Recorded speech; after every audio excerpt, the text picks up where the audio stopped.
me try and share this video.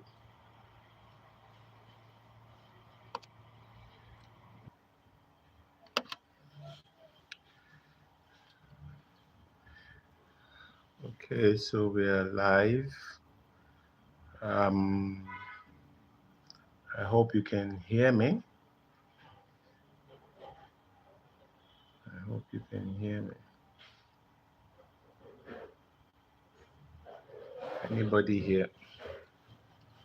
Let me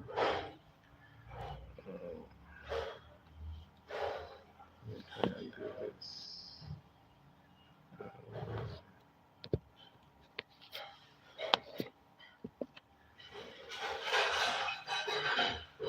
Okay, good evening. I'm seeing one person.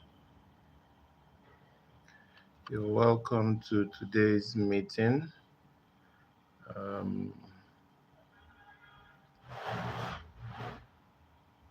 We don't have much time, so I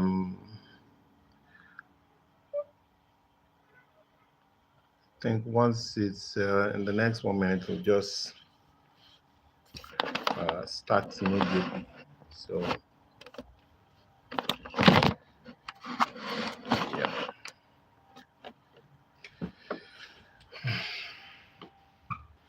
Okay. Let me just try and alert the group as well. Okay, so maybe I should just go ahead because of our time. We have just 30 minutes to spend. So welcome to today's class, Wisdom for Navigating Unstable Times. And we are actually indeed in an unstable time. Just before I continue, this is to invite you to the investment bootcamp this month. It's starting on May. It's starting in May 30th, right? And it's going to be a 3 days bootcamp. And in this bootcamp, we talk about how to invest in the stocks, mistakes that you shouldn't make. It's actually a complete course that will help you navigate the stock market, whether you're an expert or whether you've been an investor or you are just a beginner. You don't know how to navigate your way around, how to start, what to do, how to go about buying, how to go about selling. Those are the things we'll be discussing in the bootcamp. In that bootcamp, I will also be mentioning 2 stocks that are highly undervalued at the moment. So invite your friends, invite someone that you know needs to start investing to be in that class, right? So let's dive right into today's topic, right? Financial wisdom for navigating unstable times. And truly in Nigeria, we are actually in unstable times, right? We have the dollar fluctuating, we have the naira also dancing to the tune of the dollar. And today you go and price something and maybe a car. Today you go and price a car, you come back next week, the price has either gone up by 2% or by 3%. The prices just don't come down. So in this kind of situation, you need wisdom, right, to be able to thrive in an unstable economy, right? There was something a friend told me, and he said that one of the things he's noticed about Nigeria is that uh, transportation is very expensive when he comes to doing his budgeting. So when he's doing budget for housing, for feeding, and every other thing, he discovered that transportation takes a huge chunk of that budget. So he realized that fuel that we buy daily and going out daily is a major issue for him on his budget. So what he did was to buy a car that consumes less fuel. I think maybe a 1.4 liter engine car, and he's been using that car for a very long time. And I've been harassing him that I change this car now. He says the car, there is something wrong with the car, and that the car is a 2007.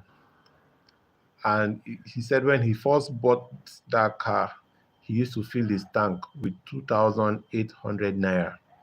He will have a full tank. That was during Jonathan's period. And he said now, if he needs to buy a full tank, he will be spending nothing less than at least 50K to buy full tank. So 10 years ago, he can fill his tank for 2,800 naira.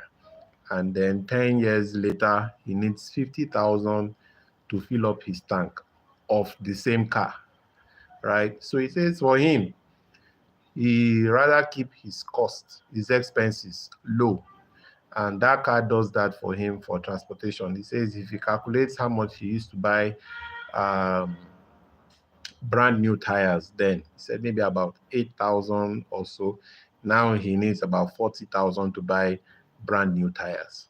So he says for him, when he looks at his income, he's not even in a hurry, that the car just does what he wants to do. That it's not like he doesn't aspire to buy good cars or better cars, but for now, he knows that if he changes that car, a lot of his things will go up in his expenses. For example, if he needs to buy a new tire, he will be spending nothing less than 60,000 on a new tire. And if he needs to change a new car, he's going to be spending much more. Even if he can afford it, if he needs to fix something in that car, it's going to cost him much more. Therefore, now, the phase he's in, he needs to keep his expenses low, and that car does it for him. So, if you are in a situation where the country has an unstable economy, the principles I'm just going to share are just simple, basic principles. Some of us already know some of those things, but I'll be shedding some new light into them. Some may have crossed your mind, some may have not crossed your mind, right? But we know that whether the economy is stable or not, right, one thing stays true, and is that sound financial principles and precepts remain timeless.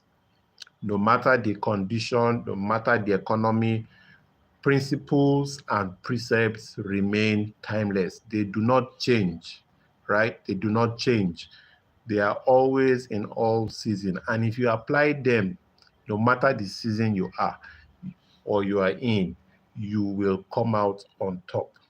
So I would like to share a few practical principles and guidelines that you can use to navigate an unstable time or an unstable economy, right? So the first one is be economically conservative. Be economically conservative. You know, I just spoke about someone who didn't want to change his car, having identified that transportation was a high cost for him. So in this kind of scenario, you have to regard money as seed. Every money that comes to your hand, or any way you earn money, either by work or as gift, you have to regard that money as seed. Then you only need to spend what you have. Spend only when what you have is fruit and not seed. Spend only what you have is fruit and not seed. Remember, I said you need to regard money as seed. That seed needs to mature and produce fruit. That is what you will spend, right? You do not spend your hard-earned money trying to buy luxuries, right? You invest that money and let the returns from that money fund your lifestyles, right? Luxury should come from income generated investments, not salaries, right? Luxury should come from income generated investments, not salaries. And one other point you need to know when you're considering being economically conservative is that you need to consider delayed gratification. Delayed gratification is essential. Delayed gratification is essential. Most of the mentors I've sat with, they always mention delayed gratification. They always mention delayed gratification. And to make delayed gratification work for you, you need to be disciplined. That's one, you need to be disciplined. The second thing that affects people the most when it comes to delayed gratification is wondering what people will say about them, like living life to please other people.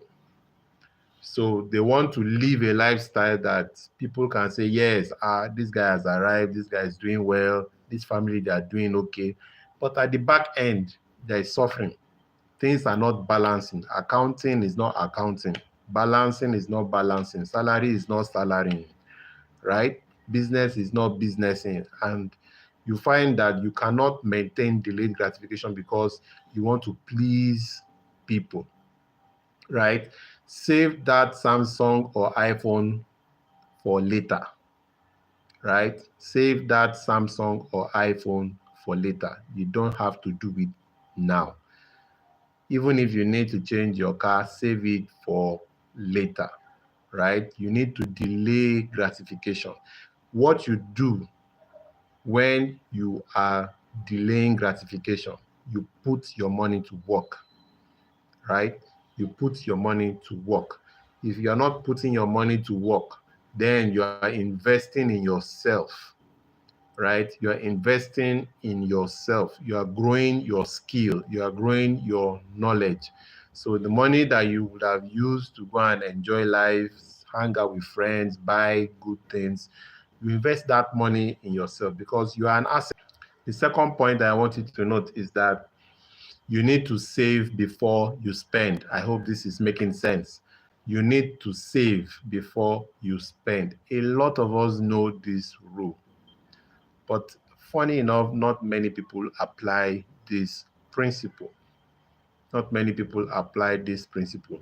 If we follow the example of Joseph in Egypt and adopt the 20% saving rule, a lot of people will be ahead in their finances and ahead in their lives, ahead in their career, ahead in their family, right? So if you save 20% of your income in high yield instruments like money market or mutual funds, or you consistently invest 20% in in the stock market, or you have an emergency fund, right? You notice that when challenges come, you have something to fall back to, right? So you use these savings to invest in appropriate assets like land, right? You can use this money that you have put aside, the 20% that you put aside, you can use it to acquire land. These savings must be locked away in a place where you cannot even easily access it, right? Access to that account should not be at your fingertips. You need to understand that, oh, before I take money out of this, okay, you don't want to go through that stress of going to the bank and filling the details.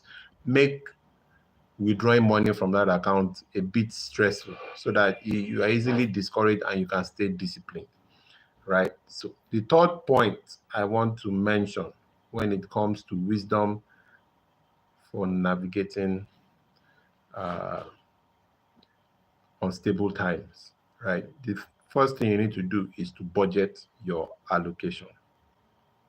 Budgeting is very important.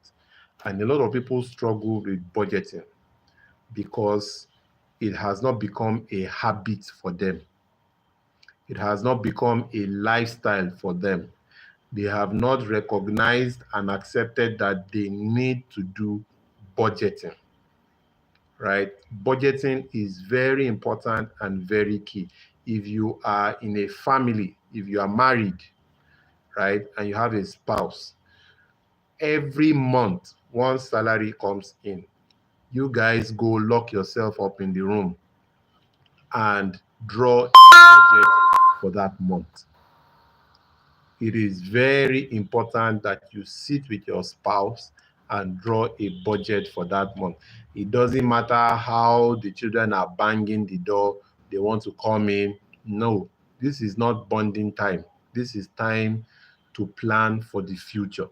Where are you guys going to live, right? When the children get to the university, what are you guys going to be doing? Are you starting a new business when the children go to the university? Are you going to be able to travel more when the children are out of the house? So if you're going to travel more when the children are already out of the house, what money are you going to be spending? You have to start budgeting, and you need to budget early. You need to budget early. Do not underestimate the power of budgeting. Budgeting gives you insight. Budgeting gives you clarity. Budgeting helps you with delayed gratification, right? You create your spending, your expenses, and your income. Everything is done in budgeting. And then you now have to budget based on priority, right? You now need to budget based on priority. What are the things that we can't do without, right? You can't do without food. You can't do without electricity. That's if you're still connected to the power grid.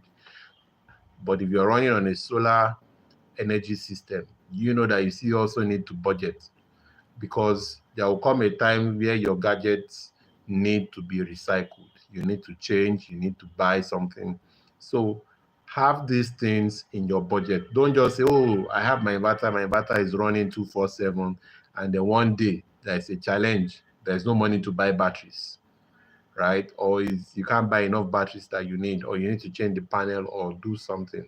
So if you have a system that is giving you electricity, whether you're on the national grid or whether you have a solar system, plan for a time when you need to make changes, right? So when you're talking about priority, if you're a Christian or you believe in tithing, pay your 10%. Then 20% goes to your statutory expenses. That is your utilities, fuel, DSTV, gas, etc. Like for me, I don't do DSTV. It's been 4 years now or 5 years now. DSTV has not been connected in my house, because one day I calculated the cost, right? And we're doing budget, and we discovered, okay, DSTV is something we do every month, and this money can go into buying blocks or investment or something.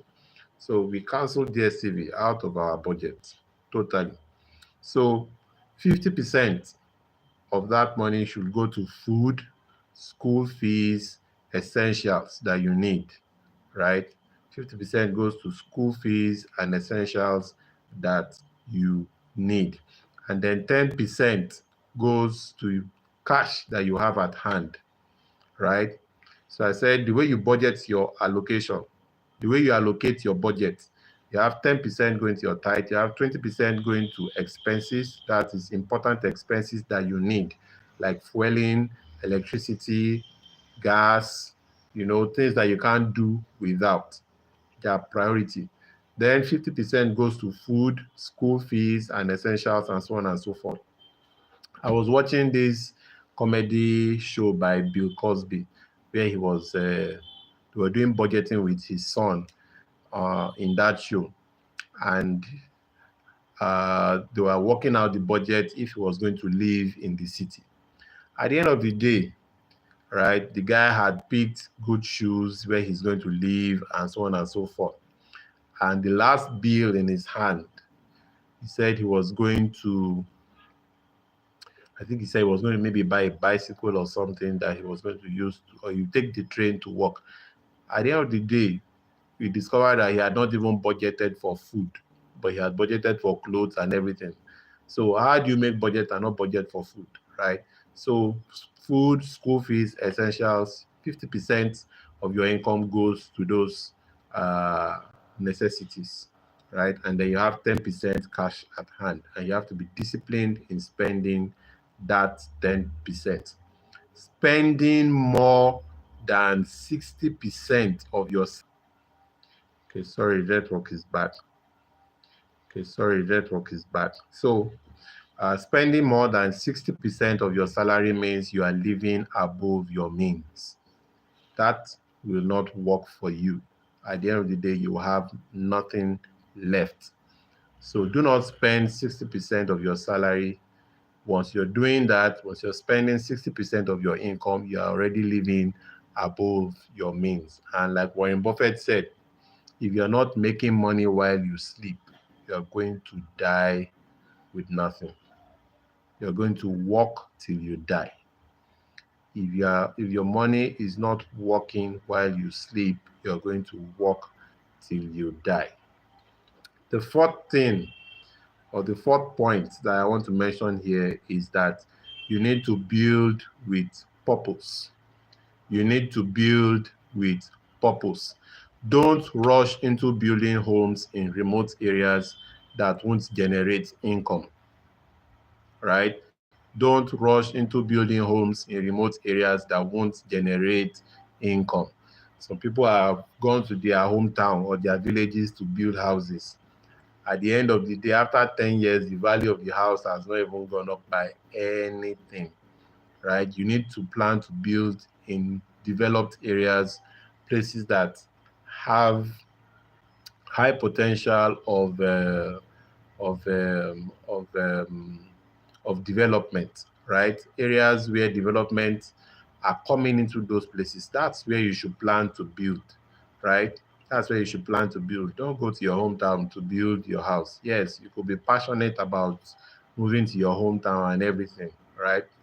But don't build anything that you expect that in 10 years time, once you sell it, you're going to you're going to hit a jackpot. No. Mind you, note that if you cannot see 10 G wagons in your hometown and four Range Rovers in your hometown every day, you know that that's a sign that once you want to sell that house, the buyer is likely not in that environment. The second thing you need to do when you are building with purpose is that you need to be frugal with children's clothing. You need to be frugal with children's clothing because they outgrow these clothes faster than you can blink, right? So buy quality. You don't necessarily need to buy designers. Buy quality. You don't necessarily need to buy designers. When my son, we're going to name him, and we went to the store to buy clothes for him, and the suit that he was to wear, the tie, the complete suit and everything that he was to wear was, I think at that time it was around 15,000. I was telling my wife that even me that gave birth to this boy, I've not blown 15,000 on myself in just one day. That what happened.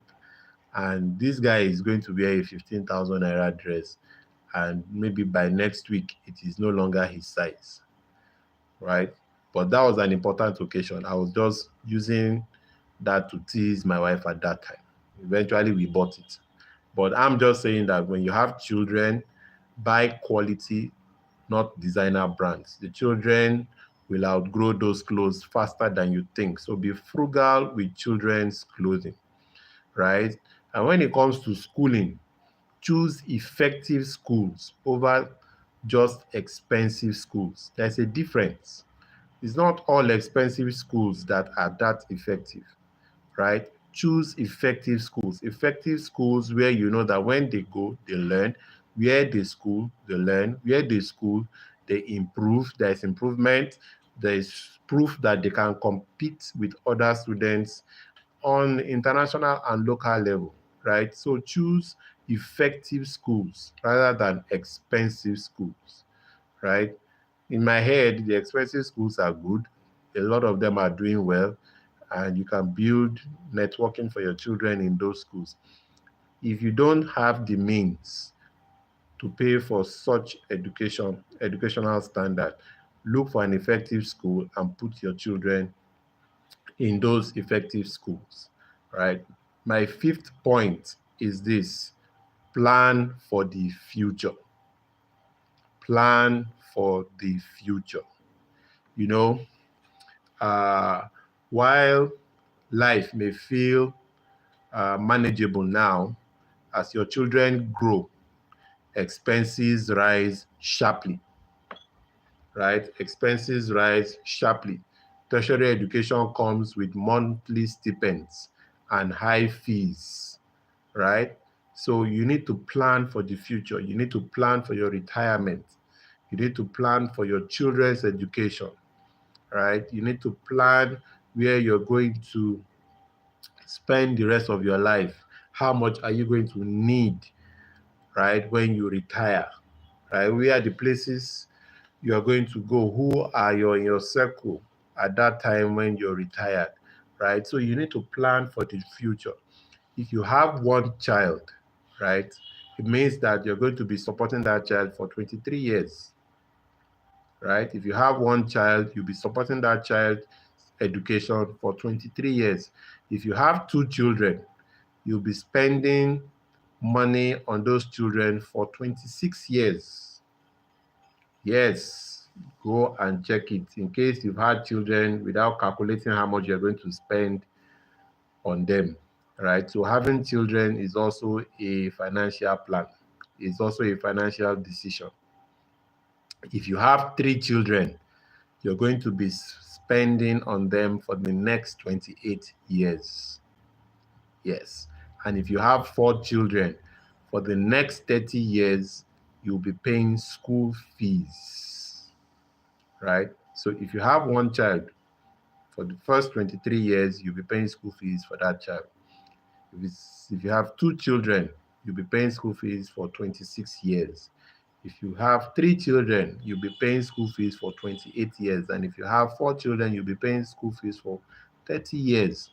Now you understand the kind of situation we have in our own country, right? If they are going to attend public schools, right, or public universities, you're going to know that the possibility of a strike is very high, right? The possibility of a strike is very high. If they get to attend a private university, then know that these are your expectations, right? So sit down, go home, plan for the future. Don't let it come to you as a surprise, right? So study shows that a family needs to free 25% of their income to live comfortably. For a family to live comfortably, a family needs 25% of their income. They need to free 25% of their income to live comfortably. Isn't that amazing? And my sixth point, right, is protect the value of your money.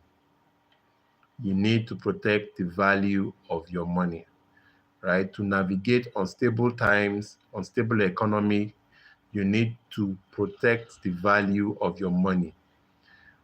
You know, the naira is constantly devaluing, right? And in the past, if you have not been investing or buying dollar to hedge against inflation, right, that's going to be a big challenge for you, right? So you need to invest your money, invest in blue chip Nigerian stocks, also invest in blue chip companies in the foreign stock market. So the whole summary of protect the value of your money is about investing. You need to invest, right? You need to invest. Remember what I said about Warren Buffett earlier, right? If your money is not, if you're not making money while you sleep, you're going to work till the day you die, right? And my last point is retirement planning. Retirement planning. If you require 150,000 naira monthly, you will need 2 million yearly. So plan to save at least 3 million naira for 18 months post-retirement. Yes, if you require 150,000 naira monthly, you'll need 2 million naira yearly. So plan to save at least 3 million naira for 18 months post-retirement. And also know that in Nigeria, cash is king. Don't rely on others for bailouts. You need to build your reserves, right? You need to build your reserve. It's simply saying that you need to save. A man should not wake up every day with the mindset of looking up to another man for his daily bread. If that system is your system, then something is totally wrong. A man should never wake up every day looking up to another man for his daily bread. So I hope this helps you build a financial future that is stable and fruitful. And I hope that wisdom guides your steps and not pressure you, right? So with these lessons, I hope that you've learned a lot. The points that I mentioned again as I round up is that the first thing you need to do is you need to be economically conservative. The second point is that you need to save before you spend.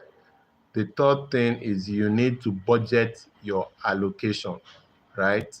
Allocate your budget properly. The fourth thing is you need to build with purpose.